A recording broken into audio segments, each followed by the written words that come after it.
The globetrotter Emerson Mnangagwa travels twice to Japan in 30 days and still retains empty-handed. Why people would call him Tongombeya, it is because of what Mnangagwa has started to do from 2017 when he took over power from Mugabe. He has just been on the plane. And whatever that he brings back is what people wonder about. Because it seems like these leaders of ZANU-PF are just so interested in being in the air, flying all over, gallivanting all over the world. But at the end of the day, it is only the state coffers that are depleted. They don't have anything tangible that they bring back home, which people would say the journey was worth the while. Mnangagwa is also known with traveling with over 300 people when he goes around. And if you look at the expenses that he incurs, one would really wonder what these people are up to and whether these people really understand the importance of working under budgets. But it's all about them enjoying. They are just telling themselves that this is their time and they don't care what happens. Alinaka says here, he has been in Japan twice in 30 days. Educated Zimbabweans think it's normal. Fake opposition think it's normal. Madofo. So this is Mnangagwa for you. And he says, I addressed the Japan Business Forum at Expo 2025 Osaka, showcasing Zimbabwe's investment potential and tourism appeal. We welcome deeper ties with Japan in infrastructure, innovation, trade, as we pursue Vision 2030. You just hear all these. These are just empty words. Empty words. Expo 2025 and what. And before this, he had also gone there to Japan for other funny businesses. And when you hear them talking about ties in infrastructure, innovation, trade, you would think that there is something really tangible that you are going to see coming out of this. But unfortunately, it's always nothing. At the end of the day, it is always just nothing. And this is a disease that African leaders have. No wonder African leaders are not respected out there when they go to other countries. They are not respected.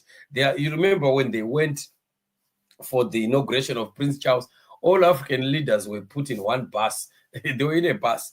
And, it's just a sign of showing that Africa is disrespected, not just because of what others may want to argue, but at times also the way that we carry ourselves, the way that our leaders also portray themselves is also very, very important. I heard the Botswana president speaking also, during I think it was during the SADC summit. He spoke very powerful words where he was, reiterating the issue of Zimbabwe and Southern African countries should develop a culture of buying from each other, of trading with each other.